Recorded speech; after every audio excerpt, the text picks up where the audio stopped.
Hello बच्चों, good morning. कैसे हैं आप सब? उम्मीद करता हूँ आप लोग बहुत अच्छे होंगे। आज लेक्चर स्टार्ट करने से पहले कुछ बातें मैं आपसे साझा करना चाहता हूँ। वो ये कि कोविड-19 के कारण मार्च के मिड सेशन में सभी जगह क्लासेस बंद हो गया था और जिसके कारण चाहे वो फिजिक्स हो, केमिस्ट्री हो, मैथ हो या बायोलॉजी हो, कुछ पोर्शंस छूटे रह गए थे। बहुत सारे चैप्टर छूटे रह गए थे और ऐसी परिस्थिति में भी मैंने आपको ऑनलाइन प्लेटफॉर्म के माध्यम से 11th के जो भी टॉपिक छूटे रह गए थे, जो भी चैप्टर्स छूटे रह गए थे, उन सारे चैप्टर्स को मैंने आपको पढ़ाया था। और जैसे 11th क्लास खत्म हुआ, फिर मैं आपको 12th की सर्विसेज देना शुरू किया और अब तक 12th की सर्विसेज आपको मिलता आ रहा है। आपकी जो भी फ्रेंड यहाँ केमिस्ट्री नहीं कहीं और केमिस्ट्री अगर पढ़ रहे होंगे, खास करके पटना सिटी में, आप उससे एक बार पूछ कर देखो कि क्या उसको 11th के जो चैप्टर्स छूटे थे या 12th की जो सर्विसेज है क्या उसको मिल रहा है, तो उसका आंसर होगा नहीं। तो कहीं ना कहीं आप लोग सब जो भी बच्चे यहाँ पढ़ रहे हैं वो सब लोग सेफ जोन में हो। आपके सारे 11th के चैप्टर भी खत्म हुए, 12th की सर्विसेज भी लगातार मिल रही है, आगे भी मिलेगा। लेकिन एक सबसे बड़ा प्रॉब्लम है मनी प्रॉब्लम, जो मेरे साथ आ गया है। और सब कुछ ऐसा सबको पता है कि सब चीज़ तो मनी मेंटेन ही होता है, चाहे वो कोचिंग का रेंट हो, घर का रेंट हो, स्टाफ खर्च हो, खाना पीना, बहुत सारी चीज़ें, ये सब मनी मेंटेन है। तो जो भी जीसीसी ग्लोबल केमिस्ट्री क्लासेस के जो भी सदस्य हैं, जो भी बच्चे यहाँ पढ़ते हैं 12th क्लासेस में, तो उन सारे बच्चों से मेरा ये कहना है कि आप सब फी वगैरह आकर के जमा करें। हम और साथ ही साथ जो बच्चे हार्ड कॉपी असाइनमेंट का हार्ड कॉपी जिन बच्चों को लेना है वो भी आकर के है ना ऑफिस में आके संपर्क करें। सारे बच्चे जो भी 12th के बच्चे हैं वो सब लोग फी वगैरह जमा करें, ठीक है? नहीं तो फिर क्या होगा कि जो सर्विसेज है वो काफ़ी स्लो हो जाएगा या बंद हो जाएगा, ऐसी हमारी स्थिति हो गई है। तो प्लीज़ आप सारे लोग हमें कॉपरेट करें, बस इतना ही कहना चाहूँगा। ठीक है, तो इसके साथ हम लोग शुरुआत करते हैं। केमिकल काइनेटिक्स पढ़ रहे थे, 17वां वीडियो लेक्चर हम लोग पढ़े थे लास्ट क्लास में। आज हम लोग नेक्स्ट वीडियो लेक्चर पढ़ेंगे 18वां। तो आज के इस वीडियो लेक्चर पहले तो लास्ट वीडियो लेक्चर में हम लोग क्या पढ़े थे? लास्ट वीडियो लेक्चर में हम लोग आरएनएस इक्वेशन पे क्वेश्चन किए थे, आरएनएस इक्वेशन जो कि काफ़ी इंपॉर्टेंट भी था। और साथ ही साथ एक नया टॉपिक भी पढ़े थे, टेम्परेचर कोएफिशिएंट। इतना तक हम लोग किए थे। तो इसके बाद हम लोग कंटिन्यू करेंगे केमिकल काइनेटिक्स में। आज हम लोग पढ़ेंगे ग्राफ, जो कि बहुत ज़्यादा इंपॉर्टेंट है, बहुत ज़्यादा। ऐसा मैं इसलिए कह रहा हूँ कि ये ज़्यादा इंपॉर्टेंट है। एक तो क्वेश्चन जो अभी के समय में, अभी के दौर में जो क्वेश्चन आ रहे हैं वो ज़्यादातर क्वेश्चन ग्राफिकल आता है, ग्राफ से रिलेटेड क्वेश्चन आता है। पहली बात तो ये। अच्छा, दूसरी बात ये इसलिए मैं महत्वपूर्ण कह रहा हूँ क्योंकि आज का जो क्लास मैं आपको पढ़ाऊंगा, ये पूरी क्लास आपको ऑर्गेनिक केमिस्ट्री को सपोर्ट करेगा, ऑर्गेनिक केमिस्ट्री को सीखने में आपको मदद करेगा, क्योंकि आज की जो पूरी क्लास है वो ऑर्गेनिक केमिस्ट्री को कोरिलेट करता है। तो उम्मीद करता हूँ आप लोग मन लगाकर इस सारे टॉपिक्स को सीखेंगे।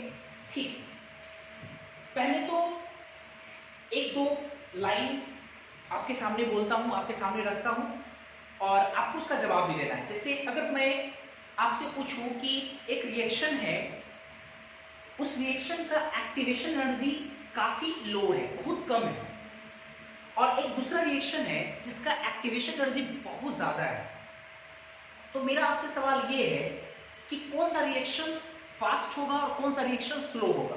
मतलब एक रिएक्शन है जिसका एक्टिवेशन एनर्जी लो है, एक दूसरा रिएक्शन जिसका एक्टिवेशन एनर्जी हाई है, तो कौन सा रिएक्शन स्लो होगा, कौन सा रिएक्शन फास्ट होगा? मतलब कम एक्टिवेशन एनर्जी वाला जो रिएक्शन है वो स्लो होगा कि फास्ट होगा, या ज्यादा एक्टिवेशन एनर्जी वाला जो रिएक्शन है वो स्लो होगा कि फास्ट होगा? ये मेरा आपसे सवाल है। तो ठीक है, समझेंगे। पहले देखो जरा अच्छे से, जिस रिएक्शन का एक्टिवेशन एनर्जी बहुत कम है, बहुत कम, वो रिएक्शन फास्ट होगा, और जिस रिएक्शन का एक्टिवेशन एनर्जी बहुत ज्यादा है वो रिएक्शन स्लो होगा। ऐसा क्यों? इसके पीछे कॉन्सेप्ट समझो, रटना नहीं है। एक्टिवेशन एनर्जी याद करो एडिशनल एनर्जी होता था, मतलब रिएक्टेड मॉलिक्यूल के पास अगर थ्रेशोल्ड एनर्जी या उससे ज्यादा एनर्जी है तो आफ्टर कोलिजन वो प्रोडक्ट का फॉर्मेशन कर देता है। लेकिन अगर उसके पास एनर्जी कम है तो उसको एडिशनल एनर्जी की जरूरत पड़ता है, जिसको हम लोग बोलते हैं एक्टिवेशन एनर्जी। तो अगर किसी रिएक्शन में बहुत ज्यादा मॉलिक्यूल इनएक्टिवेटेड है, मतलब वो प्रोडक्ट का फॉर्मेशन नहीं कर पा रहा है, तो इसका मतलब उसको ज्यादा एनर्जी देना पड़ेगा तब वो जाकर प्रोडक्ट का फॉर्मेशन करेगा। मतलब वो इजीली प्रोडक्ट का फॉर्मेशन नहीं कर पा रहा है क्योंकि इसकी एक्टिवेशन एनर्जी उसको ज्यादा देना पड़ रहा है, तब जाकर प्रोडक्ट का फॉर्मेशन करेगा। तो आपको नहीं लगता है कि जिस रिएक्शन का एक्टिवेशन एनर्जी ज्यादा है वो रिएक्शन स्लो होगा, क्योंकि रिएक्टेंट से प्रोडक्ट इजीली नहीं बन पा रहा क्योंकि उसको एक्टिवेशन एनर्जी बहुत ज्यादा चाहिए, बहुत ज्यादा देना पड़ रहा है, तब जाकर प्रोडक्ट का फॉर्मेशन कर रहा है। और जिस रिएक्शन में रिएक्टेंट को प्रोडक्ट में बदलने की एक्टिवेशन एनर्जी कम चाहिए, कम, तो इसका मतलब कि रिएक्टेंट इजीली प्रोडक्ट में बदल जाएगा, कम देंगे जल्दी बदल जाएगा वो, और जिसको ज्यादा चाहिए तब जाकर बदलेगा, इसका मतलब वो रिएक्शन स्लो रहा होगा। रिएक्शन स्लो मतलब ये हुआ कि उसको एक्टिवेट ज्यादा करना पड़ेगा, और ज्यादा एक्टिवेट करने का मतलब ज्यादा एक्टिवेशन एनर्जी देना पड़ेगा। रिएक्शन फास्ट, इसका मतलब ये हुआ कि रिएक्टेंट इजीली प्रोडक्ट में बदल रहा है, तो रिएक्टेंट इजीली प्रोडक्ट बदलने का मतलब ये हो कि एक्टिवेशन एनर्जी कम देना पड़ रहा है ना। तो ये लाइन काफी महत्वपूर्ण है, बहुत इंपॉर्टेंट है, सही है। तो वीवीआई करके इस पॉइंट को हम लोग समझेंगे। लाइन क्या है, मैंने क्या बोला लाइन, मैंने कहा low value of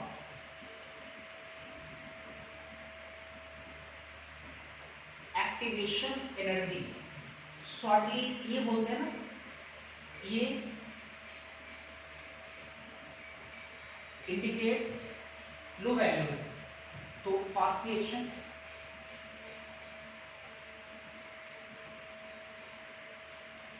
and high value of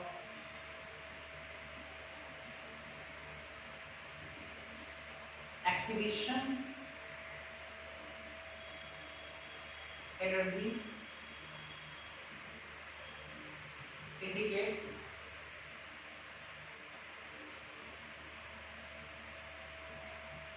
slow reaction. ठीक है, लो वैल्यू जो होगा वो इंडिकेट करेगा फास्ट रिएक्शन को, और जो हाई वैल्यू होगा वो इंडिकेट करेगा स्लो रिएक्शन। काफी इंपॉर्टेंट है लाइन, ध्यान रखना पड़ेगा आपको ग्राफ को समझने के लिए। अच्छा, इसके बाद क्या देखते हैं, रिएक्शन अगर देखा जाए एनर्जी के आधार पे, एनर्जी के बेसिस पे रिएक्शन दो तरह का होता है। एक को हम लोग बोलते हैं एक्सोथर्मिक रिएक्शन, और एक को हम लोग बोलते हैं एंडोथर्मिक रिएक्शन। तो हम लोग दो ग्राफ पढ़ेंगे, एक ग्राफ पढ़ेंगे एनर्जी वर्सेस एनर्जी, मतलब पोटेंशियल एनर्जी भी आप बोल सकते हैं इसको, वर्सेस प्रोग्रेस ऑफ रिएक्शन। ये रिएक्शन क्वांटिटी भी बोल सकते हैं, लेकिन तब पढ़ेंगे जब रिएक्शन कैसा हो एनर्जी के आधार पे। पहला मान लो ये एंडोथर्मिक रिएक्शन फर्स्ट, और एक ग्राफ हम लोग पढ़ेंगे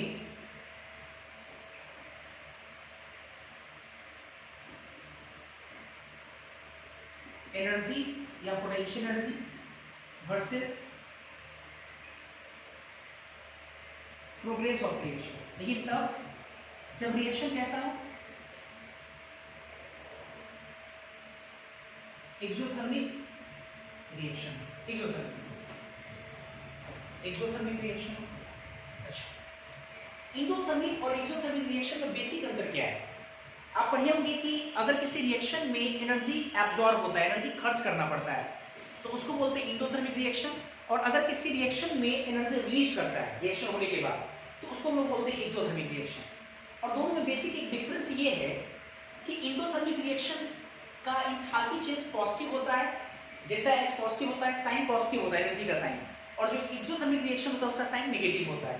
तो इंडोथर्मिक रिएक्शन का मतलब हुआ डेल्टा एच क्या, डेल्टा एच पॉजिटिव, ठीक है। और एक्सोथर्मिक रिएक्शन का मतलब हुआ डेल्टा एच नेगेटिव, ये होगा। और हम लोग delta H change in enthalpy कैसे निकालेंगे? फाइनल माइनस इनिशियल, फाइनल कौन होता है रिएक्शन में प्रोडक्ट, तो H enthalpy P product HP minus HR, सही है। और इसमें हम लोग कैसे निकालेंगे? इसमें भी उसी तरह से H P product minus H reactant, क्या? अच्छा, एक बात हम लोग जानते हैं। अच्छा एक चीज देखो, प्रोडक्ट की एनर्जी में से रिएक्टेंट की एनर्जी को घटाएंगे तो डेल्टा एच आएगा, और डेल्टा एच क्या है, पॉजिटिव। तो प्रोडक्ट का एनर्जी और रिएक्टेंट की एनर्जी की अगर हम लोग बात करें तो ज्यादा एनर्जी किसका होना चाहिए, पॉजिटिव होने के लिए प्रोडक्ट एनर्जी ज्यादा होना चाहिए रिएक्टेंट एनर्जी से। रिएक्शन की जो शुरुआत होता है वो रिएक्टेंट से होता है, और रिएक्टेंट के पास एक अपना एनर्जी होता है।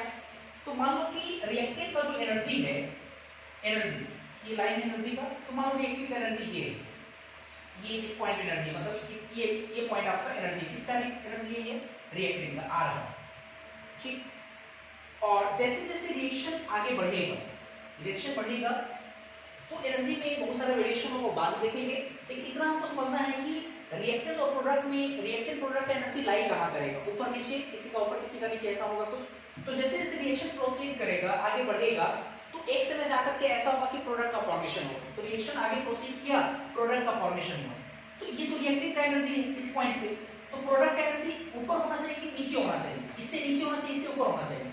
ऑब्वियसली प्रोडक्ट एनर्जी ज्यादा होना चाहिए पॉजिटिव के लिए, तो रिएक्टेंट का एनर्जी अगर यहाँ है, प्रोडक्ट एनर्जी ऊपर में होगा, ऊपर में होगा तो आगे बढ़ेगा ना प्रोडक्ट। तो मान लो कि यहाँ पे प्रोडक्ट है, ये आपका क्या है, प्रोडक्ट, ये रिएक्टेंट, ये आपका क्या है, इस वाले एनर्जी, इस वाले पॉइंट पे जो एनर्जी है वो क्या है, इसके कॉरस्पॉन्डिंग यहाँ पे जो एनर्जी क्या है, प्रोडक्ट एनर्जी। अब ये तो रिएक्टेंट एनर्जी हो गई, प्रोडक्ट एनर्जी हो गई।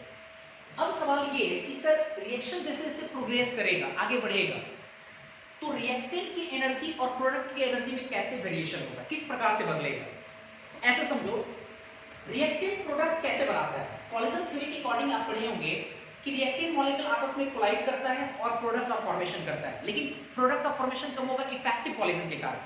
लेकिन सारे कॉलिजन तो इफेक्टिव नहीं होते हैं, इनइफेक्टिव भी होते हैं। तो ऑब्वियस है कि हमको इनइफेक्टिव कॉलिजन के कारण हमको क्या करना पड़ेगा कि रिएक्टेंट को एनर्जी को देना पड़ेगा। रिएक्टेंट का एनर्जी मान लो इतना है, तो रिएक्टेंट को एक्टिवेट करने के लिए, है ना, एक्टिवेट करने के लिए हमको एनर्जी देना पड़ेगा।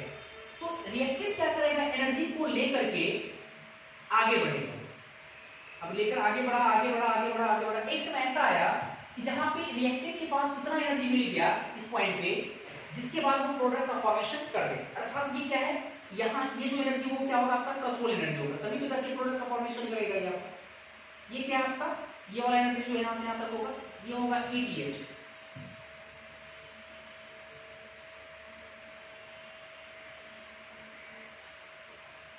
ETH ये वाला एनर्जी, ठीक है, ETH। और जैसे ही रिएक्टेंट के पास ETH के बराबर एनर्जी आ गया, तो वो तुरंत किस में चला जाएगा, प्रोडक्ट में चला जाएगा।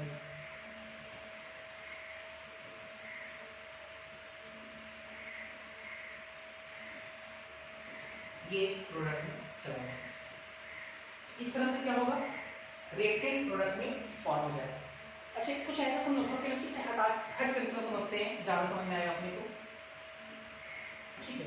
तो केमिस्ट्री से हट कर सोचते हैं, ऐसे समझो, जैसे मान लो कि रिएक्टेंट को मन किया खुदकुशी करने का, तो अब ये से खुदकुशी करने का बहुत सारे तरीका, लेकिन हम समझते हैं कि ऊंचाई से उसको कूदना है। आप ऐसे समझो, तो पहले रिएक्टेंट को ऊंचाई पे जाना पड़ेगा, पहाड़ पे अगर जाना है तो उसको पहले पीक पे जाना पड़ेगा। तो पीक पर जाने के लिए उसके पास एनर्जी कम है, अगर मान लो कि वो चढ़ नहीं सकता है उस पीक पे, तो आपको एनर्जी बार बार उसको देना पड़ रहा है। और उसको जब हम इतना एनर्जी भर दिए कि वो जाकर के एकदम पहाड़ के पीक पे खड़ा हो गया, अब उसको प्रोडक्ट का फॉर्मेशन करना है, तो सीधा छलांग लगाएगा और प्रोडक्ट का फॉर्मेशन हो जाएगा। छलांग लगाने का मतलब होगा पूरा नक्शा बदल जाएगा। तो इस तरह से प्रोडक्ट का फॉर्मेशन होगा। अब देखो ये चीज तो रिएक्टेंट एनर्जी पा करके एक पीक पर गया, मतलब थ्रेशोल्ड एनर्जी के बराबर किया, और फिर ये छलांग लगाया, आराम से प्रोडक्ट का फॉर्मेशन कर दिया। कुछ इसी प्रकार से होता है। तो ये energy versus progress of reaction का कर्व है। अब थोड़ा एनर्जी देखते हैं यहाँ पे। ये जो एनर्जी है, ये R, ये रिएक्टेंट का एनर्जी है, मतलब ये यहाँ से लेकर के यहाँ तक जो एनर्जी होगा HR, मतलब रिएक्टेंट का ये एनर्जी आपका कहना है। यहाँ से ये आपका क्या है, प्रोडक्ट है, तो यहाँ से जो एनर्जी होगा वो कहलाएगा HP, एंथैल्पी ऑफ प्रोडक्ट कहलाएगा, सही है। अच्छा, और delta H HP minus HR, तो ये आपका HP है, यहाँ से यहाँ तक, ये आपका HR, तो HP में से HR घटाएंगे, कितना बचेगा, इतना, यहाँ से ऐसे, ये वाला। तो इसको क्या बोलेंगे, इसको हम लोग बोलेंगे डेल्टा एच, इसको हम लोग क्या बोल देंगे, डेल्टा एच बोलेंगे। क्लियर है यहां तक, है ना, इसको हम लोग बोलेंगे डेल्टा एच। अच्छा अब आते हैं जरा, अगर हम डेल्टा एच को, ठीक है एक सेकंड एक और, रिएक्टेंट से, रिएक्टेंट को यहां से यहां तक जाने में जो आप एडिशनल एनर्जी दी है उसको हम लोग क्या बोलते हैं, एक्टिवेशन एनर्जी, ईए। सही है, तो रिएक्टेंट प्रोडक्ट में जाएगा, रिएक्टेंट अगर प्रोडक्ट में जाता है तो आप उसको बोलते हैं फॉरवर्ड रिएक्शन। तो ये जो एक्टिवेशन एनर्जी हुआ ईएएफ, मतलब activation energy of forward reaction. Product से अगर रिएक्टेंट जाना है तो प्रोडक्ट को भी इतना एनर्जी आपको देना पड़ेगा तब तो रिएक्टेंट में जाएगा। तो इसका मतलब ये जो ईए है यहां से यहां तक, यहां से यहां तक जो ये ई है, ये ईएबी होगा, activation energy of backward reaction. और ये जो पॉइंट है, ये वाला पॉइंट जो पीक है आपका, ये कहलाएगा एक्टिवेटेड स्टेट या कहलाएगा ट्रांजिशन, ट्रांजिशन स्टेट, जहां से वो चीजें बदल रही है, रिएक्टिव प्रोडक्ट में बदल रहा है, ट्रांजिशन बोलते हैं, ट्रांजिशन स्टेट या एक्टिवेटेड स्टेट जहां से वो एक्टिवेट हो रहा है। ठीक है, एक्टिवेटेड स्टेट या क्या उसको बोलेंगे, ट्रांजिशन स्टेट। ठीक, यहां तक तो क्लियर है। अच्छा अब हम चाहते हैं कि एंथैल्पी चेंज को, डेल्टा एच को एक्टिवेशन एनर्जी के टर्म्स में लिखें। तो एक चीज बताओ, ये आपका डेल्टा एच है, यहां से यहां तक एनर्जी ईएएफ है, यहां से यहां तक एनर्जी ईएबी है। तो ईएएफ में से अगर ईएबी घटाएंगे तो देखो कितना आ जाएगा। इसका मतलब ये हुआ कि हम चाहे तो कैसे लिख सकते हैं, डेल्टा एच बराबर, हम लोग लिख सकते हैं क्या, डेल्टा एच बराबर लिख सकते हैं, एक तो आप एचपी माइनस एचआर तो है ही, एक्टिवेशन एनर्जी की तरफ लिख सकते हैं ईएएफ माइनस ईएबी, ये लिख सकते हैं हम लोग, है कि नहीं, ये मेरा क्या लिखा है समझ आ रहा है। सबसे इंपॉर्टेंट बात, ग्राफ अगर ज्यादा नहीं समझ में आया, सबसे इंपॉर्टेंट बात एक ही पॉइंट कहेंगे हम आपको, रिएक्शन कैसा है, इंडोथर्मिक। इंडोथर्मिक रिएक्शन बस आपको इतना याद रखना है, रिएक्टेंट और प्रोडक्ट का लोकेशन आपको याद रखना है। तो इंडोथर्मिक रिएक्शन में रिएक्टेंट नीचे प्रोडक्ट ऊपर, रिएक्टेंट नीचे प्रोडक्ट ऊपर, इसको दिमाग में छापेंगे हम लोग, रिएक्टेंट नीचे प्रोडक्ट ऊपर, ऐसे तो आपको समझ में आएगा, रिएक्टेंट नीचे प्रोडक्ट ऊपर और एक पिक बना देंगे। ठीक, इस तरह से एक कर्व होगा इसका। इसके बाद देखते हैं जरा एक्सोथर्मिक रिएक्शन। एक्सोथर्मिक रिएक्शन में अगर देखें तो मान लो कि रिएक्टेंट का कुछ अपना एनर्जी होगा, तो मान लो रिएक्टेंट का एनर्जी ये आपका रिएक्टेंट है, इसका एनर्जी इतना है। ठीक, इसके बाद अब सवाल ये कि सर प्रोडक्ट का एनर्जी कितना होगा। एक चीज बताओ, delta H HP minus HR और दोनों का जो घटाव है वो नेगेटिव आना चाहिए। तो नेगेटिव कब आएगा, जब प्रोडक्ट का एनर्जी रिएक्टेंट की एनर्जी से क्या हो, कम हो, क्योंकि कम रहेगा तब ना, कम में से ज्यादा घटेगा तो कम आएगा, मतलब नेगेटिव आएगा। तो सही एचपी, इसका मतलब क्या होना चाहिए, कम होना चाहिए। तो इसका मतलब ये रिएक्टेंट, और जैसे जैसे रिएक्शन प्रोग्रेस करता है उसके बाद प्रोडक्ट का फॉर्मेशन होता है, तो प्रोडक्ट का एनर्जी रिएक्टेंट की एनर्जी से नीचे या ऊपर, तो अब ये से नीचे होना चाहिए। तो मान लो ये आपका रिएक्टेंट, सॉरी प्रोडक्ट, ये क्या है आपका प्रोडक्ट है। वही चीज होगा, सेम चीज, रिएक्टेंट एनर्जी लेकर के, एक्टिवेशन एनर्जी को लेकर के एक पीक पर जाएगा और इसके बाद उसके बाद क्या होगा, ये छलांग लगाएगा और प्रोडक्ट का फॉर्मेशन करेगा। तो ये आपका हो गया, ये जो यहां से यहां तक जो एंथैल्पी होगा उसको कहेंगे डेल्टा एचआर, मतलब एंथैल्पी ऑफ रिएक्टेंट। ये जो यहां से यहां तक होगा उसको बोलेंगे HP, HP enthalpy of product, सही है। और यहां से यहां तक का जो डिफरेंस होगा उसको लोग क्या कहेंगे, डेल्टा एच, ये आपका कहलाएगा डेल्टा एच। इसके बाद ये वाला आपका कहलाएगा EAF, activation energy of forward, है कि नहीं, एक्टिवेशन एनर्जी ऑफ फॉरवर्ड कहलाएगा। ये आपका कहलाएगा एक्टिवेटेड स्टेट या सेम उसी तरह से ट्रांजिशन स्टेट, और ये कहलाएगा आपका ईएबी, मतलब एक्टिवेशन एनर्जी ऑफ बैकवर्ड। ये होगा आपका, सही है ना, क्लियर है। अब आता है सर, अगर हम एंथैल्पी चेंज को एक्टिवेशन एनर्जी की तरफ से, डेल्टा एच तो एक तो हम लिखना है एचपी माइनस एचआर, और हमको लिखना है एक्टिवेशन एनर्जी की तरफ से, तो आपको ये डेल्टा एच चाहिए, डेल्टा एच, तो ये आपका ईएफ है और ये आपका यहां से यहां तक ईएबी है। और अगर आपको ये चाहिए तो तो अब ये से इसमें से अगर इसको घटाएंगे तो हमको मिल जाएगा, लेकिन हमको निगेटिव चाहिए, माइनस चाहिए, ठीक है। निगेटिव चाहिए तो आपको क्या करना पड़ेगा, छोटे में से बड़े घटाना पड़ेगा। ये छोटा है, ये बड़ा है, छोटे में से बड़ा घटाएंगे तो यहाँ पर डेल्टा एच आएगा, मतलब E A F minus E A B इस फॉर्मूला में, सही है। तो एक चीज देखो ना आराम से, enthalpy change product minus reacted और एक्टिवेशन एनर्जी एकदम से फॉरवर्ड के एक्टिवेशन एनर्जी से बैकवर्ड के एक्टिवेशन एनर्जी बढ़ाएंगे। यहाँ पर भी देखो फॉरवर्ड के एक्टिवेशन एनर्जी से बैकवर्ड के एक्टिवेशन एनर्जी को बढ़ाएंगे। तो इंपॉर्टेंट बात इसमें हम लोग दो ही चीज सीखे, अगर रिएक्शन इंडोथर्मिक है तो रिएक्टेंट नीचे प्रोडक्ट ऊपर, अगर रिएक्शन एक्सोथर्मिक है तो रिएक्टेंट ऊपर प्रोडक्ट नीचे। ये पॉइंट आपको याद रखना पड़ेगा, रिएक्टेंट ऊपर नीचे प्रोडक्ट आपका, जैसा कि आप देख रहे हैं रिएक्टेंट ऊपर नीचे प्रोडक्ट, क्लियर है। तो इसको आप पहले नोट करें, फिर आगे हम लोग देखते हैं।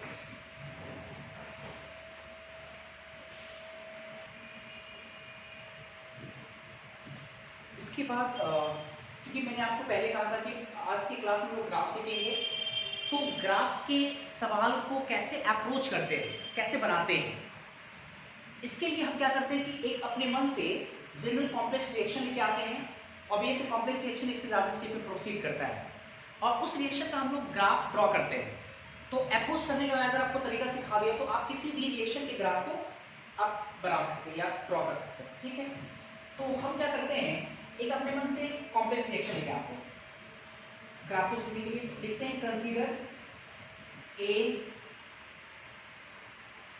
General complex reaction.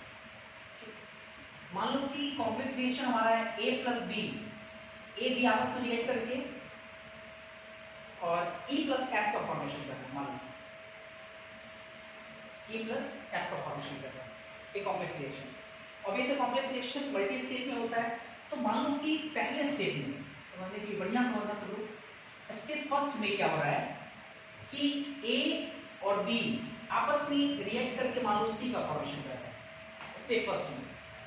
फिर स्टेप अगर 2 की बात करें तो स्टेप 2 में क्या हो रहा है कि सी जो है वो डी का फॉर्मेशन कर रहा है, सी डी का फॉर्मेशन कर रहा है, और स्टेप 3 में जो है डी है वो ई प्लस एफ का फॉर्मेशन कर रहा है, 3 स्टेप में। अभी से आप तीनों स्टेप को अगर जोड़ोगे तो अभी से हमारे पास कितना है, ए प्लस बी से सी प्लस डी, ये ओवरऑल रिएक्शन आ जाएगा, है कि नहीं, ये आपका ओवरऑल रिएक्शन आ जाएगा। और ये से ए प्लस बी से ई, सॉरी ए प्लस बी से क्या आ जाएगा, ई प्लस एफ आएगा, है ना। और ये से ये आपका क्या हो गया, कॉम्प्लेक्स रिएक्शन हो गया, जो कि 3 स्टेप को सीख कर रहा है। अच्छा, अब थोड़ा समझना है, मान लो कि जो पहला रिएक्शन है, बढ़िया से जो पहला रिएक्शन है उसका एंथैल्पी डेल्टा एच मान लो कि पॉजिटिव दिया होगा, ठीक है, डेल्टा एच क्या दिया हो, पॉजिटिव, मतलब रिएक्शन कैसा हो गया, है ना। ग्राफ ड्रॉ करने के लिए हम क्या देगा, डेल्टा एच क्या है, पॉजिटिव है, मतलब इंडोथर्मिक है। जो दूसरा रिएक्शन है उसका भी मान लो कि डेल्टा एच जो है वो पॉजिटिव दे रहा है, सेकेंड रिएक्शन का डेल्टा एच क्या है, पॉजिटिव है। लेकिन जो तीसरा रिएक्शन है, तीसरा जो स्टेप है, इसका जो डेल्टा एच है ये मान लो कि नेगेटिव दिया हुआ है, नेगेटिव। तो डेल्टा एच ओवरऑल क्या होगा, अब कुछ बच्चा कहेगा सर ओवरऑल तो पॉजिटिव होगा, कैसे कहेगा सर माइनस प्लस कट गया, एक प्लस बचेगा, बोतल सब माइनस अगर 50 है, ये 10 है प्लस में, ये 20 प्लस में है, तो ओवरऑल माइनस 20 भी तो आएगा, 10 20 30 माइनस 50 माइनस 20 आएगा कि नहीं, तो कुछ भी हो सकता है। तो हम मान रहे हैं अपने मन से, तो मान लो कि डेल्टा एच ओवरऑल पॉजिटिव है, चलो मान लो, नेगेटिव भी हो सकता है, कुछ कहा नहीं जा सकता है, अपने मन से सारे काम कर रहे हैं, ठीक है। डेल्टा एच क्या है, पॉजिटिव ओवरऑल। अच्छा, एक चीज देखो जरा, ये पहला रिएक्शन का डेल्टा एच पॉजिटिव, दूसरे रिएक्शन का डेल्टा एच पॉजिटिव, तीसरे रिएक्शन का डेल्टा एच नेगेटिव। तो नेगेटिव मतलब इन एक्सोथर्मिक रिएक्शन, ये इंटू ये इंटू, इंटू मतलब एनर्जी लग रहा है, एक्सो मतलब एनर्जी रिलीज कर रहा है। तो ऑब्वियसली ये एक्सो है, ऑब्वियसली क्या होगा, फास्ट होगा, एनर्जी अपने आप रिलीज कर रहा है, इसका तो ये क्या रिएक्शन होगा, सो ये फास्ट होगा ऑब्वियसली, है ना, ऑब्वियसली फास्ट होगा। अच्छा, पहले दूसरे स्टेप में हम मान लेते हैं कि चूंकि दोनों पॉजिटिव है, तो मान लेते हैं कि ये आपका लेस पॉजिटिव है, ये आपका क्या है, लेस पॉजिटिव, और ये आपका हाई पॉजिटिव या मोर पॉजिटिव, ये आपका क्या है, मोर पॉजिटिव। मतलब प्लस में ये, मतलब प्लस में बड़ा है, मतलब मान लो प्लस 30 है, ये प्लस 2 है, तो प्लस 2 लेस हो गया ना, प्लस 30 मोर हो गया। ठीक है, पेपर से हम समझा रहे हैं आपको इस तरीके से, क्लियर है। तो इस तरह से मान लो कि है कुछ इंफॉर्मेशन ऐसा दिया हुआ है, एक कॉम्प्लेक्स है ए बी ई एफ का फॉर्मेशन कर रहा है, जो कि 3 स्टेप में हो रहा है। पहले स्टेप का एक्सोथर्मिक रिएक्शन, दूसरा स्टेप दी एक्सोथर्मिक, सॉरी एंडोथर्मिक, दूसरा भी एंडोथर्मिक, तीसरा आपका एक्सोथर्मिक और ओवरऑल जो रिएक्शन, ये आपका ओवरऑल रिएक्शन आया ना, ओवरऑल रिएक्शन जो कि आपका क्या है, कॉम्प्लेक्स रिएक्शन। ठीक है, ए बी ई एफ का फॉर्मेशन जो कर रहा है, ये एंडोथर्मिक, एंडोथर्मिक। अब हमको इस कॉम्प्लेक्स रिएक्शन का energy versus progress of reaction पे डायग्राम ड्रॉ करना है। ठीक, तो चलो लगाते हैं। ये एनर्जी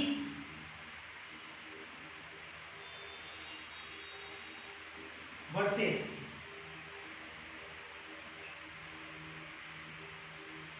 प्रोग्रेस ऑफ रिएक्शन, ये हमको डायग्राम ड्रॉ करना है। ठीक, बढ़िया से देखना आपने करो। अभी मैंने आपको सिखाया था ग्राफ, तो मैंने आपको 2 पॉइंट सिखाया कि अगर इंडो है, इंडो तो रिएक्टेंट नीचे प्रोडक्ट ऊपर, अगर एक्सो है तो रिएक्टेंट ऊपर प्रोडक्ट नीचे, आपको यही याद रखना है। अब देखते हैं जरा अच्छे से, बढ़िया से। पहला आपका क्या है, इंडो, ठीक, दूसरा भी आपका इंडो है। अंतर क्या है, अंतर है ये लेस पॉजिटिव है, ये मोर पॉजिटिव है। तो लेस पॉजिटिव का मतलब ये हुआ कि एनर्जी कम देना पड़ रहा है, और मोर पॉजिटिव का मतलब हुआ ये कि एनर्जी ज्यादा देना पड़ रहा है ना, ज्यादा देना पड़ रहा है, जिसको एक्टिवेशन एनर्जी हम लोग बोलते हैं। तो एक चीज देखो ना, जिसमें हमको एक्टिवेशन एनर्जी कम देना पड़ा, कम, लेस मतलब कम हुआ है ना, मतलब कम चाहिए इसको, और इसका जो डेल्टा है काफी ज्यादा है ना, तो इसको एनर्जी ज्यादा चाहिए। कुछ बच्चे सोच रहे हैं पता नहीं चल रहा है क्या बोल रहे हैं, थोड़ा ऐसे समझो। ये नेगेटिव है, जिसका मतलब फास्ट हो गया, क्लियर है इसमें। अभी दोनों बातें, ये पॉजिटिव, ये पॉजिटिव, अब ये से फास्ट है, ये दोनों स्लो है। लेकिन इन दोनों स्लो में भी अगर आपको ढूंढना है कि सबसे स्लो कौन है, तो मेरे को लगता है कि जिसका मोर पॉजिटिव वैल्यू वो स्लो होगा। क्यों स्लो होगा, आप ऐसे समझो, हाईली इंडो है, मोर पॉजिटिव मतलब कि हाईली इंडो, हाईली इंडो का मतलब आपको ज्यादा एनर्जी देना पड़ रहा है। ज्यादा एनर्जी देने पर का मतलब ये हुआ कि आप एक्टिवेशन से ज्यादा दे रहे हैं, एक्टिवेशन से ज्यादा दे रहे हैं, तो मतलब क्या हुआ, स्लो रिएक्शन। इसमें लेस इंडो है, लेस इंडो मतलब, लेस इंडो कहने का मतलब हुआ कि कम एनर्जी देना पड़ रहा है, तो कम एनर्जी दे रहे हैं, तो स्लो तो ये भी है, लेकिन इसके रिस्पेक्ट में थोड़ा क्या है, फास्ट है। ये आपका सबसे स्लोएस्ट है, ये आपका स्लो है, लेकिन ये सबसे आपका क्या, स्लोएस्ट स्टेट है। क्लियर है, थोड़ा अंतर है। तो सर इस अंतर को हम लोग डिफाइन कैसे करेंगे, अंतर को हम लोग डिफाइन कैसे करेंगे, पीक से। आप याद करो, आप जब रिएक्टेंट से प्रोडक्ट ऐसे ड्रॉ करते हो, यहाँ प्रोडक्ट लाते हो, तो ये वाला पीक आप बनाते हो, पीक, और ये आपको रिएक्टेंट से जो उठता है हाइट पे, ये होता है यहाँ से यहाँ तक एनर्जी को एक्टिवेशन एनर्जी कहते हैं। तो किसी का पीक छोटा होगा, इसका मतलब उसमें एक्टिवेशन एनर्जी कम लगा, और किसी का पीक अगर बड़ा हुआ, इसका मतलब उसका एक्टिवेशन एनर्जी ज्यादा होगा। ये तो करना है आपने को। चलो स्टार्ट करते हैं। पहले तो सारी बातों से पहले छोटी छोटी बातों देखते हैं। पहला आपका इंडो है, इंडो में रिएक्टेंट कहाँ रखें, रिएक्टेंट हम लोग रखेंगे नीचे, प्रोडक्ट ऊपर। तो चलो रिएक्टेंट यहाँ से स्टार्ट करते हैं। ये आपका है ए और बी, ए और बी दोनों रिएक्टेंट है, इसका एनर्जी इतना है, ए और बी, यहाँ पे ये है, ठीक है। अब ए और बी ये हो गया। चलो इसके बाद आगे बढ़ते हैं। रिएक्टेंट है, सॉरी एंडोथर्मिक है, इसका मतलब कि रिएक्टेंट नीचे, प्रोडक्ट ऊपर। चलो यहाँ प्रोडक्ट को बना देंगे, ये मान लो कि प्रोडक्ट, प्रोडक्ट कौन है, प्रोडक्ट आपका हो गया सी, ये सी आपका प्रोडक्ट है। यहाँ इसके लिए ए प्लस बी से सी का फॉर्मेशन कर रहा है, और अच्छे से अगर आप देखो तो ये इंडो है, ऐसे तो कभी थोड़े पहले ड्रॉ किए थे, ये इंडो है, तो ऐसे लोग ड्रॉ। चलो ठीक है, इसके बाद आते हैं जरा। अच्छा, अब सी से डी, ये आपका क्या है, ये भी इंडो है, तो इसमें सी आपका रिएक्टेंट है, डी आपका प्रोडक्ट है, तो सी रिएक्टेंट, डी प्रोडक्ट, तो डी को हम लोग ऐसे। अब कुछ मुझे सर इतना ऊपर क्यों, इतना ऊपर क्यों, इतना ऊपर इसलिए क्योंकि मोर इंडो है, मतलब ज्यादा एक्टिवेशन एनर्जी लग रहा है, इससे तो आपको बहुत ज्यादा दिखाना पड़ेगा, इससे ज्यादा दिखाए, इसको ऊपर में रखे। ऊपर में क्यों रखे? क्योंकि ऊपर में ही रहेगा, इंडोथर्मिक है, इंडोथर्मिक, तो इसको ऊपर में लिखेंगे आपका डी। क्लियर है? इसके बाद सी से डी बना तो ये हो गया। चलो इसके बाद देखते हैं नेक्स्ट हमारा डी से ई प्लस एफ, डी से ई प्लस एफ। अच्छा ये क्या है आपका? एक्सो है। तो एक्सो में हमको क्या करना पड़ेगा? रिएक्टेंट ऊपर और नीचे प्रोडक्ट, मतलब ये नीचे आएगा, नीचे आएगा, लेकिन चूंकि देखो एक चीज और है, फास्ट है, एक्टिवेशन भी कम लगता है, इसका मतलब छोटा पिक दिखाएंगे, छोटा पिक, क्लियर, छोटा पिक दिखाएंगे। अच्छा तीसरी बात ये, सबसे इंपॉर्टेंट बात, ओवरऑल क्या है? पॉजिटिव है, जिसका मतलब रिएक्टेंट ये है, तो अगला जो प्रोडक्ट होगा वो ऊपर ही रहना चाहिए, मतलब जो फाइनल जो प्रोडक्ट हमारा E प्लस एफ बन रहा है ओवरऑल पॉजिटिव है। तो देखो जरा ये थोड़ा ऊपर उठाएं ऐसे, ये नीचे आएगा, लेकिन कितना नीचे आएगा? इससे तो ऊपर ही रहना चाहिए, क्योंकि ओवरऑल क्या है? इंडो है, इंडो का मतलब रिएक्टेंट नीचे प्रोडक्ट ऊपर, देखो इसलिए ये ऊपर ही रहता है। और ये क्या होगा आपका? ये क्या बनेगा? E और F बनेगा। ये देखो ऐसा ग्राफ इस तरह से हम लोग ड्रॉ करेंगे, आप चेक कर लो। A B से C का बनना इंडो है, क्योंकि रिएक्टेंट नीचे प्रोडक्ट ऊपर। C से D का बनना रिएक्टेंट नीचे प्रोडक्ट ऊपर, इंडो है। D से EF का बनना रिएक्टेंट ऊपर प्रोडक्ट नीचे, एक्सो है। ओवरऑल क्या है आपका? ओवरऑल पॉजिटिव है, एक्सो है, सॉरी इंडो है। इंडो का मतलब रिएक्टेंट नीचे प्रोडक्ट ऊपर, रिएक्टेंट नीचे तो प्रोडक्ट ऊपर EF, तो ओवरऑल सब चीज को सेटिस्फाई कर रहा है। अच्छा एक चीज और देख लो, इसका एक्टिवेशन रेंज सबसे कम होगा, देखो सबसे छोटा दिखाएं क्योंकि फास्ट है। अब ये सबसे स्लोएस्ट है, सबसे स्लो है, एक्टिवेशन रेंज ज्यादा होगा, देखो ज्यादा दिखाएं। उसके बाद ये छोटा थोड़ा बड़ा दिखाते हैं, इस तरह से वो ग्राफ होगा। तो हमने अब छोटी छोटी बातों का ध्यान रखकर ग्राफ यहाँ ड्रॉ किए। हालांकि आप थोड़ा इसलिए भी ड्रॉ कर सकते हो, ऊपर नीचे भी रहेगा, कोई ज्यादा खास प्रभाव नहीं पड़ेगा, अगर वगैरह पता नहीं है इतना ज्यादा। खैर अच्छा यहाँ पे कुछ चीजें लिखते जाए। यहाँ पे हेयर, एक चीज सोच कर देखना, हेयर ए बी ये आपका क्या है? रिएक्टेंट्स है। सी डी, सी और डी ये आपका ओवरऑल रिएक्शन में सी और डी प्रोडक्ट नहीं है, सी और डी इंटरमीडिएट्स, ये कभी हम आपको सिखाए होंगे इंटरमीडिएट्स है। और ई और एफ ये आपका क्या है? प्रोडक्ट। कुछ important point, very very important, जैसे पहला पॉइंट समझना आपने को भैया, नंबर ऑफ जो स्टेप्स होता है, मतलब कोई रिएक्शन जितने स्टेप में प्रोसीड करता है, नंबर ऑफ स्टेप्स जो है वो नंबर ऑफ पिक्स के बराबर होता है। पिक्स, अब देखो अपर पिक्स कितना बन रहा है? 1 2 3, 3 पिक बन रहा है, इसका मतलब रिएक्शन 3 स्टेप में होगा। तो नंबर ऑफ स्टेप्स बराबर कितना होता है? नंबर ऑफ पिक्स, मतलब कोई रिएक्शन, अगर कोई ग्राफ दिया उसमें 3 पिक बन रहा है, इसका मतलब कि वो रिएक्शन 3 स्टेप में प्रोसीड कर रहा है। कोई रिएक्शन दिया, सॉरी कोई ग्राफ दिया उसमें 2 पिक बन रहा है, इसका मतलब कोई रिएक्शन 2 स्टेप में प्रोसीड कर रहा है। तो नंबर ऑफ स्टेप्स और नंबर ऑफ पिक्स।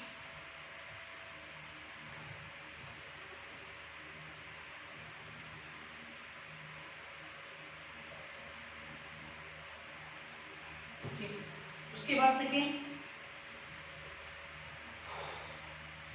ये जो आपका पिक जो बन रहा है, पिक अपर पिक, इसको हम ट्रांजिशन स्टेट बोलते हैं। आप देखे भी होंगे, इससे पहले मैं आपको दिखाया ट्रांजिशन स्टेट या एक्टिविटी स्टेट, इसमें 3 ट्रांजिशन स्टेट बन रहा है। तो TS1, TS2, ये TS3 ट्रांजिशन स्टेट। तो मतलब हम लोग बोल सकते हैं कि जो अपर पिक है वो बराबर होगा नंबर ऑफ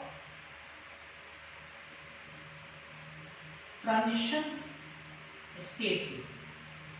तीसरा देखते हैं जरा, थर्ड पॉइंट, जो आपका लोअर पिक्स है, देखो लोअर पिक कितना बन रहा है? 1 कम बन रहा है, 2 बन रहा है, ये सी और ये डी, और सी और डी क्या इंटरमीडिएट है, तो हम लोग बोल सकते हैं जो लोअर पिक्स है, जो लोअर पिक्स है वो नंबर ऑफ सॉरी इंटरमीडिएट्स को दिखाता है, मतलब जितना ट्रांजिशन स्टेट होगा उससे 1 कम इंटरमीडिएट बनता है। और चौथा जो सबसे इंपॉर्टेंट पॉइंट है, वेरी वेरी इंपॉर्टेंट, वो ये कि जो सबसे स्लोएस्ट स्टेट है, स्लोएस्ट स्टेट, स्लोएस्ट जो स्टेट है, अब स्लोएस्ट स्टेट कौन है? ये आपका slowest step, very slow step, ये आपका सी से डी। इसको हम लोग बोलते हैं शॉर्टली RDS, मतलब rate determining state, shortly rate determining state, जो रेट को डिटरमाइन करता है। ये थोड़ा नया चीज है और सीखना भी अपने को। सबसे स्लोएस्ट स्टेप आपका सी से डी। कैसे पता चला? मोर इंडो का मतलब कि काफी ज्यादा एनर्जी देना पड़ रहा है, काफी ज्यादा एनर्जी देना पड़ रहा है, मतलब कि काफी ज्यादा एक्टिवेट करना पड़ रहा है मॉलिक्यूल को, मतलब स्लोएस्ट स्टेप होगा। ठीक है, slowest step RDS step, rate determining step. अब सवाल ये कि सर जो ओवरऑल हमारा रिएक्शन है उसमें जो सबसे स्लो स्टेप होगा उसको हम लोग बोलेंगे rate determining step, RDS step. ऐसा क्यों? आप थोड़ा केमिस्ट्री से हटकर सोचो। जैसे मान लो कि एक साइकिल का फैक्ट्री है और साइकिल के फैक्ट्री में साइकिल जो बनता है उसमें मेनली दो पार्ट यूज होता है, दो पार्ट समझने के लिए। हालांकि बहुत सारा पार्ट होता है लेकिन दो पार्ट। मान लो एक है आपका टायर और सेकंड आपका मान लो कि हैंडल बार, दो से साइकिल मान लो कि बनता है। अब मान लो कि उस फैक्ट्री में एक दिन में हैंडल बार 50 बनता है, 50 एक दिन पर डे हैंडल बार का जो प्रोडक्शन होता है वो 50 होता है, 50 हैंडल बार बनता है। और एक दिन में टायर जो है वो 50,000 बनता है, 50,000। तो एक दिन में साइकिल बनने का जो प्रोडक्शन है, rate of production of cycle, वो कितना होगा? अगर हम आपसे पूछे, ऑब्वियस है आप बोलोगे 50 साइकिल बनेगा। क्यों? क्योंकि हैंडल बार तो 50 है और टायर 50,000 होने से क्या होता है? अगर आपको साइकिल बनाना है तो उसके करस्पॉन्डिंग आपके पास हैंडल बार भी तो होना चाहिए। लेकिन आप अगर सोचो जरा अच्छे से, साइकिल आपका 50 ही बन रहा है। क्यों 50 बना? ओवरऑल साइकिल का जो प्रोडक्शन 50 हो रहा है, क्योंकि जो आपका स्लो स्टेप है ना, स्लो स्टेप कौन है? हैंडल बार का बनना स्लो स्टेप है या टायर का फॉर्मेशन स्लो स्टेप है? तो अभी से हैंडल बार का बनना स्लो स्टेप, क्योंकि मात्र 50 बन रहा है और टायर का बनना 50,000 है, तो वो फास्ट स्टेप है। और जो हैंडल बार का बनना है वो क्या है? स्लो स्टेप है।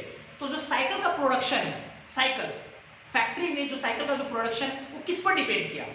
Rate of production of cycle किस पर डिपेंड किया? हैंडल बार के स्टेप पर डिपेंड किया, क्योंकि हैंडल बार का स्टेप जो है स्लो है और स्लो स्टेप डिफाइन कर रहा है उस पूरे साइकिल के प्रोडक्शन के रेट को।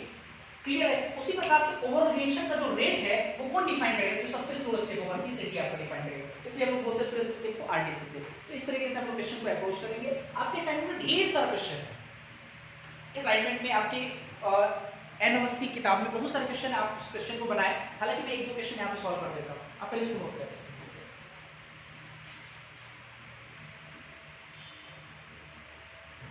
इसके बाद अभी जो मैंने आपको पढ़ाया था ग्राफ, उस ग्राफ पे आपके नरेंद्र अवस्थी एनओएसटी किताब में दो क्वेश्चन है 70 71। हालांकि इसके अलावा और भी क्वेश्चन है आपके असाइनमेंट में भी है, आप उसको खुद से बनाएं। हम दो क्वेश्चन यहाँ पर डिस्कस कर देते हैं। क्वेश्चन 70, क्वेश्चन लिखा हुआ है कि for an endothermic chemical reaction, endothermic chemical reaction occurring into step as follows. मतलब जो ओवरऑल रिएक्शन है वो कैसा है? इंडोथर्मिक है, sorry exothermic, sorry exothermic chemical reaction है और ये दो स्टेप में प्रोसीड कर रहा है। एक स्टेप आपका है, पहला स्टेप A+B से X बन रहा है जो कि स्लो है, और X से फिर AB बन रहा है जो कि फास्ट है। अब इसे दोनों को जोड़ेंगे, ओवरऑल रिएक्शन क्या आएगा? A+B से AB। ठीक, ये दो स्टेप प्रोसीड कर रहा है। तो आपसे पूछ रहा है कि the progress of reaction can be best described bye, मतलब इन चार ग्राफ में कौन सा रिएक्शन जो है, सॉरी कौन सा जो ग्राफ है वो मतलब दिखा रहा है। ठीक, इसको देखते हैं। ओवरऑल हमारा क्या है? एक्सोथर्मिक, पहला चीज तो ये हो गया। और उसमें पहला स्टेप क्या है? स्लो, और दूसरा स्टेप क्या है? फास्ट। तो ओवरऑल एक्सोथर्मिक का मतलब ये हुआ कि रिएक्टेंट जो आपका है वो नीचे होना चाहिए, सॉरी क्या है? एक्सोथर्मिक है, सॉरी एक्सोथर्मिक। रिएक्टेंट आपका ऊपर होना चाहिए, प्रोडक्ट आपका नीचे होना चाहिए। और ओवरऑल रिएक्शन हमारा क्या है? A+B से AB, ए ना, और दो स्टेप में हो रहा है। तो वो कुछ ग्राफ को पहले काटते हैं। ये तो भाई एक ही पीक है, ये तो होगा ही नहीं, क्योंकि रिएक्शन जो दो स्टेप में हुआ तो दो अपर पीक आना चाहिए, ये तो होगा नहीं, इसको काट दो पहले। अच्छा, ओवरऑल क्या है आपका? एक्सोथर्मिक। तो एक्सोथर्मिक का मतलब रिएक्टेंट ऊपर प्रोडक्ट नीचे, तो रिएक्टेंट ऊपर प्रोडक्ट नीचे, तो ये हो सकता है। रिएक्टेंट ऊपर प्रोडक्ट नीचे, ये हो सकता है।